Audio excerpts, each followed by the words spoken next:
welcome back to What Would You Ask podcast. My next guest, one of those racers. I want to use all the appropriate lingo, right? They call it the race, not the amazing race. Us people that have gone through that and actually done it, we call it the race. And we're racers. We're not contestants. We're racers.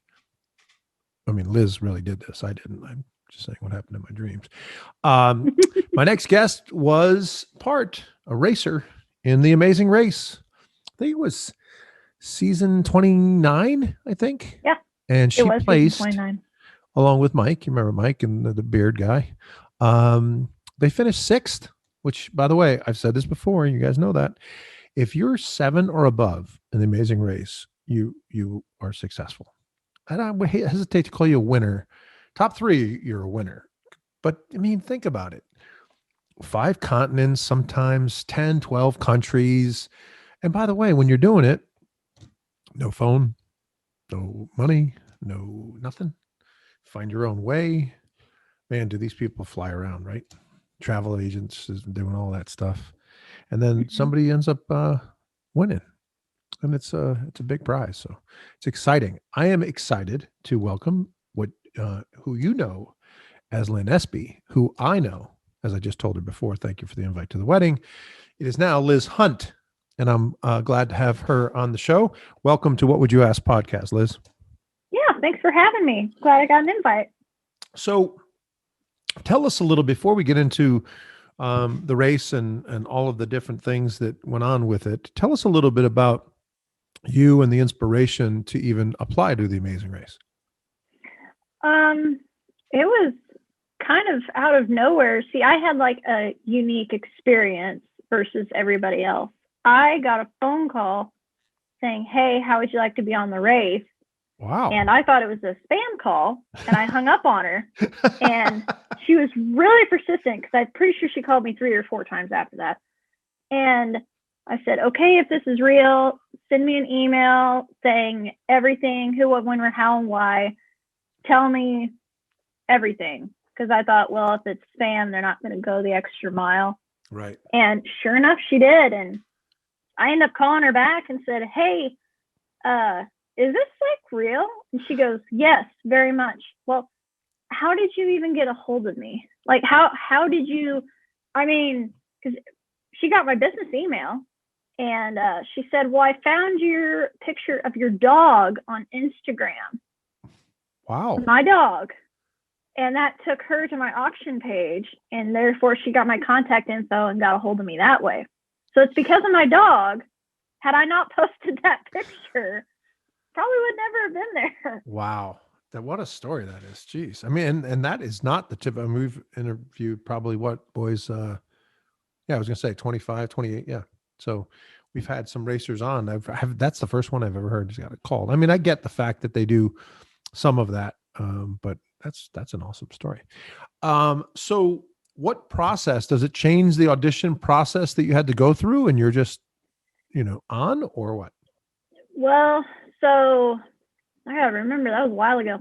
So she called me and said, "Hey, we want you to do this. Can you send me your stuff so we have it on paper? So when you come out here," and I'm like, "Wait, when I come out where?" And she goes, "Well, you'll be flown to LA. And then we'll go through this process." I said, "Okay." And so I sent in a little, she said, "We just need a video, nothing too, how'd she put it? Nothing too extravagant, just a small video." Well, here's me and like trying to film this on gates and everything out at our farm and try to make it look good. But she's like, "Don't put too much effort into it." I'm like, "Okay, you can't tell me that. I feel like this is a test, first off." So that's what I did. I went up and filmed I was probably up till 3 a.m. editing, and she wanted it by 5 a.m. that following morning, and submitted it. Got a call that morning at 8 and said, "Hey, we're going to be sending you plane tickets via your email. Be on the lookout and be on that next flight." It's like, okay. So it was I believe it was during my birthday I spent in LA during casting. Flown out, I believe it was in February. Wow. Yeah, I think that's right. So what was it like? What happens? We've heard, your LA does not guarantee that you're necessarily going to be on The Amazing Race, Yeah. right? They invite a number of people to come out. That's one of the Hmm. steps in getting there. Tell us about what it's like to be out there. I mean, we know you go through different interviews with different producers, and is there a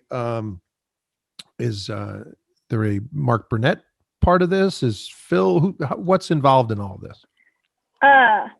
So it's different. You're basically shadowed. You really don't know a whole lot. I remember seeing people like they tell you, okay, you can go eat, you get your food, and you go back to your room.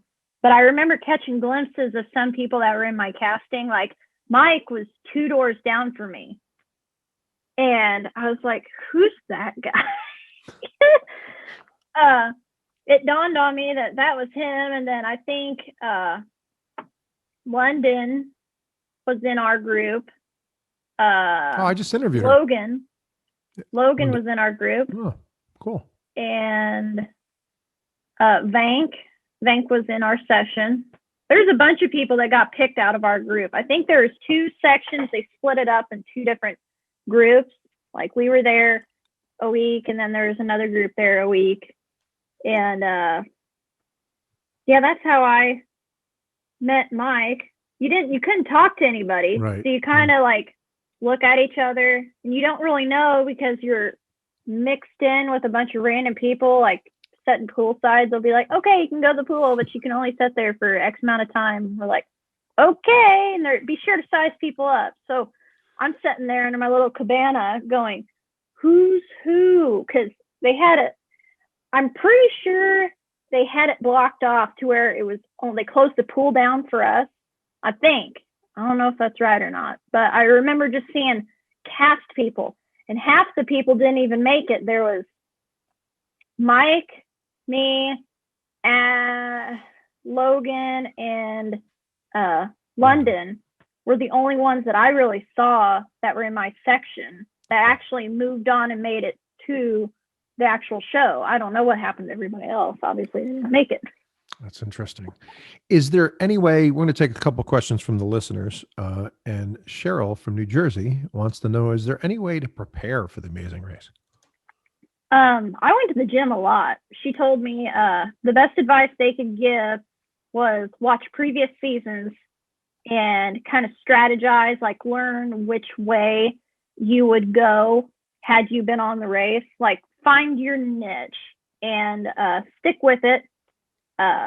Go to the gym, get in shape. That is my best advice I can give to anybody. If you're going to be between the phone call that they say you're on it to the day you leave, you go to the gym every day, twice a day. Because what is that time frame, Liz?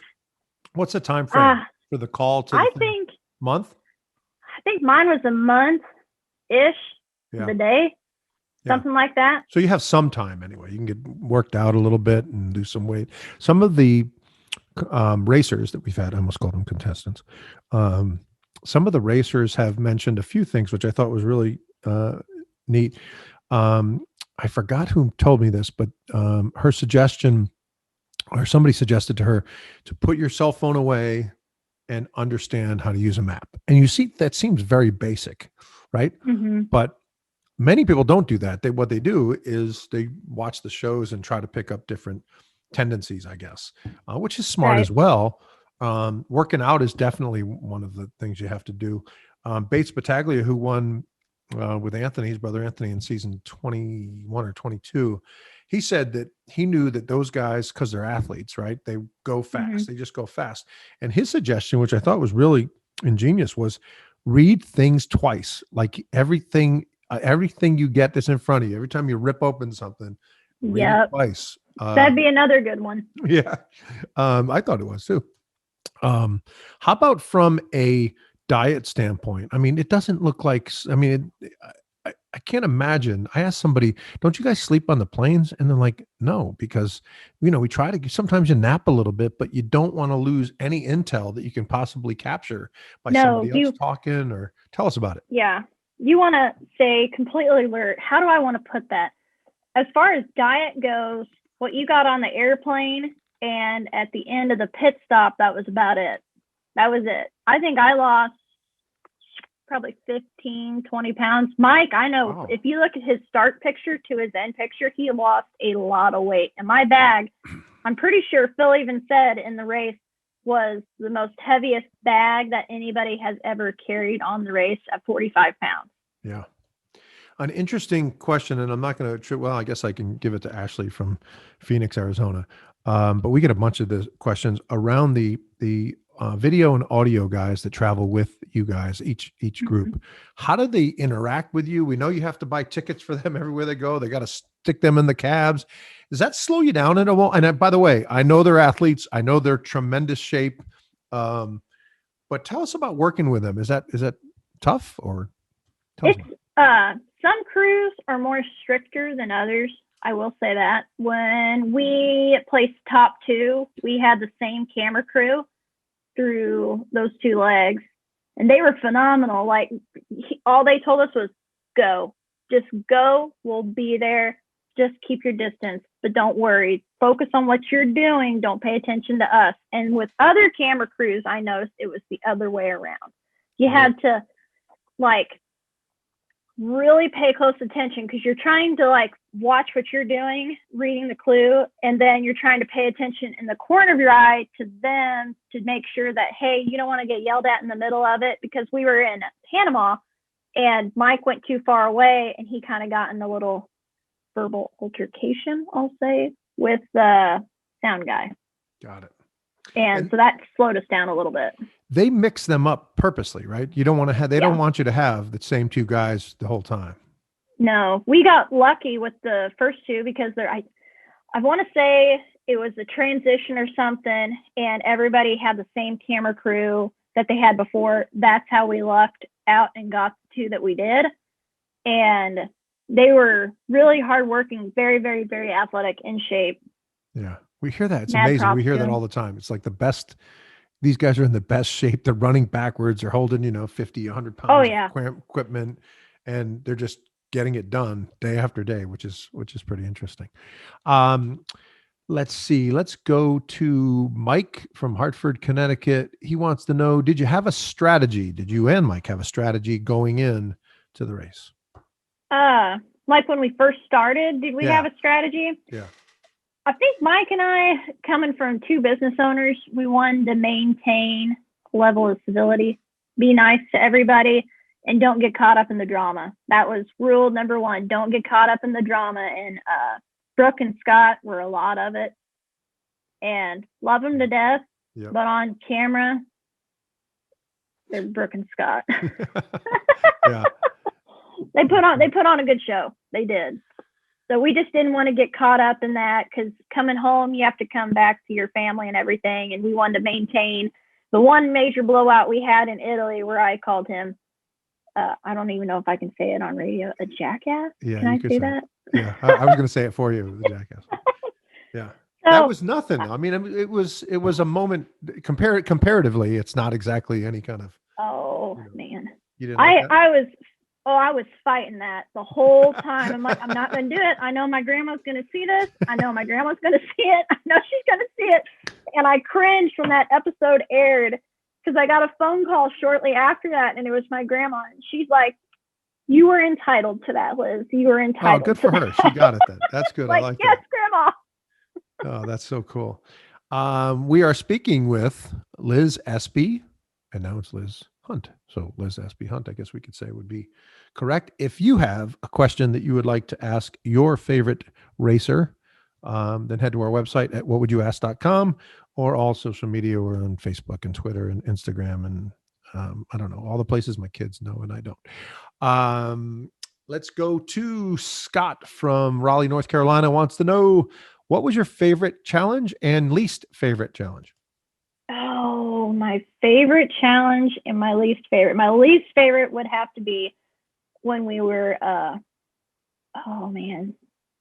least favorite challenge. It's a top 2. It's a tie. It was between Greece, when we had that U-turn, and we had to do, I'm drawing a blank. What is it called? You had a U-turn and you had to pick up, I'm drawing a blank. I can't remember what it's called. We had to wrap the pig intestines around in Greece. Yeah. Uh, Yeah. I know what you're talking you about. know what I'm talking I about. do. Yes.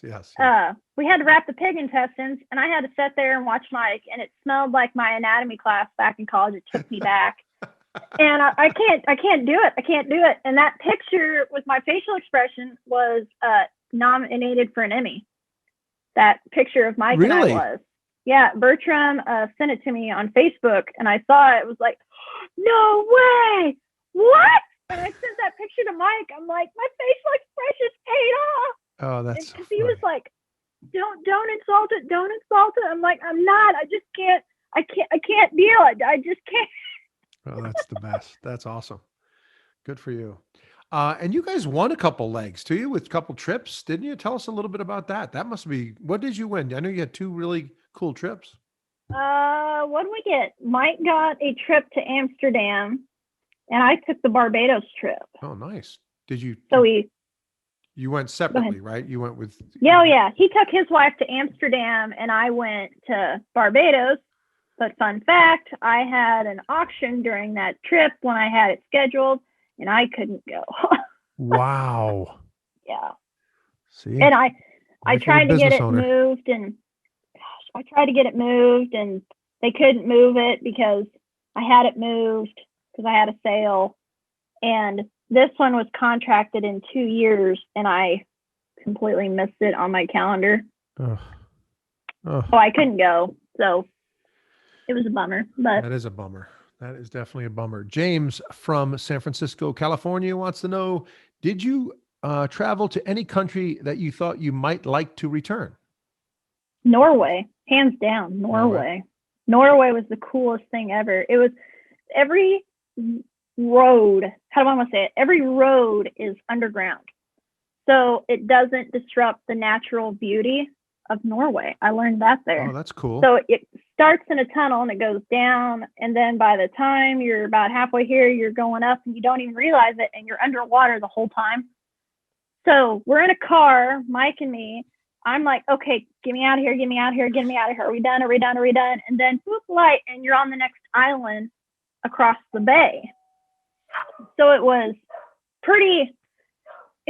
completely, I don't even know how to explain it, breathtaking. I'm pretty sure we saw part of the Northern Lights for like the first time because we were we all had tents and we could sit and communicate and talk with everybody. And there was a little stump and this Viking guy is standing there and we got to take shots of this Viking. Yeah. I don't even know what it was. I'm pretty sure you could light it on fire and start a NASCAR gasoline. With it. Yeah. Oh yeah. It's like pure gasoline. And Mike, all he needed was the horn hat and he would have fit right in the whole time. But that was the most beautiful because it never got dark. We were there right when is it summer solstice or winter solstice when the sun's high and it doesn't set. Right. Yeah, that's interesting. That's so cool. That's awesome. It was beautiful. I would definitely go there again. Kurt from Green Bay, Wisconsin wants to know, what was your and Mike's biggest mistake? Story time. So Greece. Let me take you all back to Greece. Let me get on my little bandwagon here. Yeah. So, Mike, love him to death, but I'm pretty sure I'll be on my deathbed and still tell him about this. We should have turned around and made a U-turn instead of going up the mountain that we did in Greece and killed 4 hours! Exclamation point. 4 hours! Wow. Like, had you just turned around when I said there was no cars coming, it was completely legal. There was no U-turn sign. I'm even looking at the camera crew and going, and of course they can't tell you, they can't do anything but sit there and feel sorry for you the whole time. And did they show literally what happened. It was 4 hours on the show? I don't remember. I mean, no. Oh, that's the part that got me. They didn't even show that, or the part where I cut my foot open and almost had a shark eat my foot in Africa. They didn't show that either. I couldn't believe it. What happened to your foot?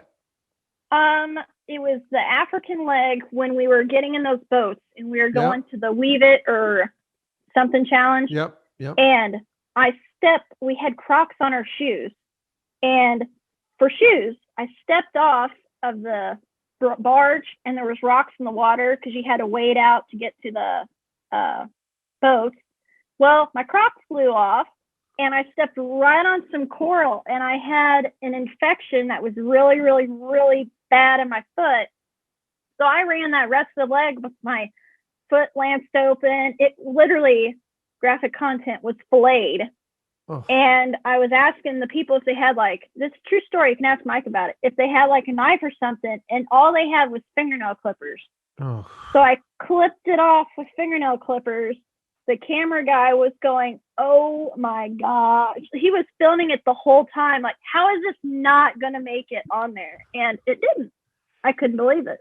I ran that whole leg limping. My foot was in my waiter shoes. It was so you poured it out like that and just ran out. It was bad. And when did they finally treat it? When the pit stop, when we got back to the inn spot where we were staying at, I had to wait. And one of our bodyguards, who was a medic, he said, "Oh, you need to sit down. You need to take a breather." And I'm like, I can't. I was flipping out. It hurt so bad. It was going up my leg. And they didn't have anything really to numb it there. So one beer in Africa is a liter in America. So me being the little lightweight that I am and small, I drank it, and Mike's making fun of me because I'm completely drunk in the lobby and they're trying to suture my foot up. And I could feel a thing. And Mike's like, who does that? Who gets their foot sutured up and gets operated on in the middle of a lobby in Africa? That's funny. We've had questions around you and Mike. If you still stay in touch. Always. Oh, that's cool. He'd text me every now and then wanting to know how my little son, 1-year-old, is. And then I'll ask him, how's Pearl? Because on the show, I called her Pearl Snap. I still do. Still call her Pearl Snap. That's cool. And awesome. Yeah, we still keep in touch. I'll text him. Guaranteed if I shot him a message right now, he'd be like, sup, lizard.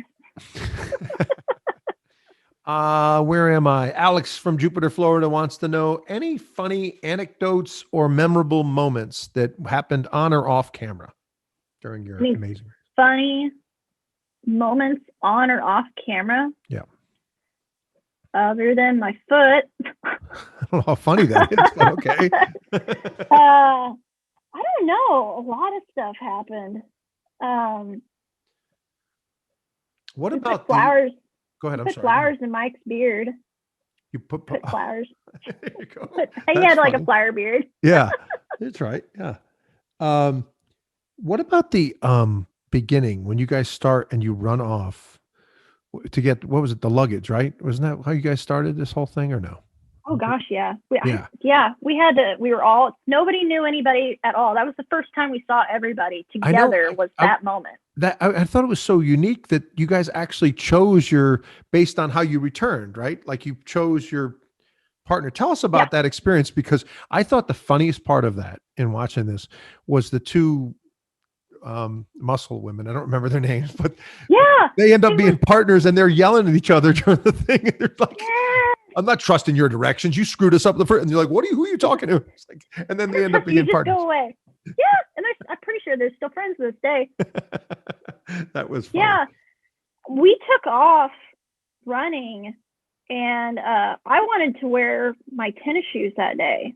And they said, well, we kind of want you in this cowboy persona. I said, so you want me to wear my boots the first show? And they go, yes. Keep in mind, that was not my decision. Yeah. And I had 8 blisters at the end of that leg, because I was in a dead run. That was the most. And I bought those boots brand new, and I had them fairly broken in, but they're leather bottom soles. And anybody that has a pair of boots that wears them day in and day out like me knows that's a big no to run in. Yeah, that's. Your feet took a beating during this. It was bad. It was so bad. Mike, thank God, he had blister strips. And I had probably 6 of them all over everywhere. And Mike goes, "Why did you pick that?" And I couldn't believe it. Nobody wanted to pick me until it got down to Mike. I'm like, are they seriously? It's literally based off first impressions. It literally is based off first impressions. Yeah. So how you showed up to that starting line defined anything. Yeah, that's true. Pretty sure everybody thought I just brought boots and not tennis shoes. Till the next leg, I changed out more shoes. That is funny. We got this question quite a bit too.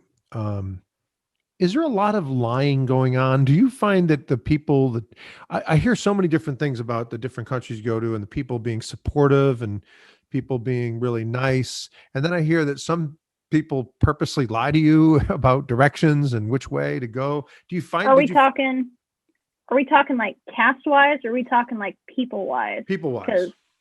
Okay. So we were in Panama and Mike and I were looking for the rainforest. And we were asking for directions, and we were actually a lot closer than what we thought. We were probably 2 blocks down from it. And we asked this guy as a last ditch effort, okay, are we going the right way? And he goes, F you, F Donald Trump, F Obama, F Hillary Clinton. You want directions, you give me money. And I'll never forget that. Mike and I are just looking at each other going, what do we do? Like, did he just say that? And the camera guy's like, just keep going. Yeah. By the way, he doesn't like anybody. He doesn't like Trump, Obama, Clinton. He's all over the map. Panama, man. Panama was a whole nother. You didn't say anything down there if you were for anybody or let alone American. You just kept it to yourself and was like, do you know where this is? And that's funny. Move on. 2 more questions and I'll let you out of here. What did the show reveal about you? Anything that was it patience? Was it you can handle pressure? Was it you're pretty, fit? Did it say how you can work with someone and anything about you that it revealed about you or surprised you even maybe something about a, character trait that you have or don't have? I can literally do anything. Like that show literally made me feel like I could do anything that I set my mind to, because I got stuck with all of the climbing challenges. And I wasn't a big fan of heights. Like I wasn't scared by any means, but I wasn't going to not do it. You know what I mean? Yeah. And Panama, I used the phrase scared spitless, and they used it as the episode title. And that's good. It was pretty cool. That is pretty cool. I remember. Go ahead. I'm sorry. Go ahead. Well, I just realized that I learned a lot that nothing's impossible. I can always continue on, move forward, and finish what I've started. Like if I'm starting to climb this mountain, okay, sooner or later it's going to be done and over with, and I'll have that accomplishment under my belt. That's basically really what I took away from it, was that I felt literally unstoppable. You know what I mean? Yeah. Like I can accomplish, I did this, I climbed this mountain, I can do anything after that. And if I sit here and think, okay, well, I can't really do that. Yes, you can. You climbed a mountain in Italy, you can do anything. Like that's awesome. And that's such a good takeaway, right? Is to say, next thing to get in front of me, I'll remember that mountain I just climbed, when life happens every day. I was watching videos of a guest that's upcoming and I can't remember the season, but they were racing and they end up in a water park, and this young lady and her boyfriend, I think it was at the time, all she has to do is go down this slide. Now the slide is straight downhill. It's not like it's, but it's a water slide, and she just can't do it. And the anguish on her face, and the guy is telling her, you have to go. I mean, there was a part of him that almost wanted to throw her down the slide. You can see it, but he's like, cause he literally puts his hands on her and says, you can do that. He didn't do anything physical. He just put her hands and said, you could do this. Oh my God. I just think about, and they walked away from it. They had to walk away from it. And I'm just thinking, maybe she regrets that. Maybe she doesn't, by the way. I mean, her fear, people have some fears, like you said. Maybe her fear was heights, and going straight down the side of a thing in water is not. Yeah. I can see her lucky. fear. Yeah. My biggest, because they asked you what's your fears and what's not. And I'm sitting here going, oh, great. They're going to put me in a pit of snakes and stay. You have to stay there for 5 minutes. Pull a survivor move on me. Yeah. And I'm going to flip out and be like, done, can't do it. But we got lucky. Unfortunately, Scott, he was terrified of heights. Absolutely terrified. And I felt so bad for him. But it's like, okay, I got to use that to my advantage now. Yeah. I'm sorry, but I got to use that to my advantage. And that's Ashton. She was up on in Panama. We had to wipe those windows down. Yep. And she was there for quite a while, and I got it, I think, second try. No, first. It was either the first or the second. I had it all the way clean, and she says, rub it right there. And I was like, okay. And I did that, and the lady was like, you actually had it on the first go. And I was like, I just told you no and didn't mean to. It's like, okay, bye. Out of here. Oh, that's funny. So tell everybody what you're up to today. We know you have the auction. Tell us about what the business is doing, how you doing. Yeah, auctions. I do land, real estate, antique business, property liquidation. It's Liz SB Auctions, but I'm changing it come January 1, and I'm getting more into the real estate aspect. So it'll be hunt, auctions, and land. And it'll be, I'm pretty sure, huntauctionsandland.com. Okay. And I'm revamping everything. New logo, new business promo. I really enjoy doing benefits. I've done a lot of benefits in Kansas City, especially. It's my passion. It's really what I feel like I was really made to do. 5th generation auctioneer, and that's what they liked about it. Eve Rojas, she's another auctioneer, and she was on Survivor, but they haven't had an auctioneer for Amazing Race, so that's kind of where that came in. Oh, got it. So they liked that aspect, and I said, cool. okay, sure. Well, listen, I appreciate you joining the show. I appreciate you taking us through your journey. And we wish you all the best in your business and in your life and everything else. Yeah, thank you for having me. More than happy. Anytime. You should get Mike on here and we should talk about I think that's a good idea. We should do it together. I might have to do that. That's a good idea. Thanks, Liz. We appreciate it. Yep. Thank you. We'll be back with more What Would You Ask podcast in a second.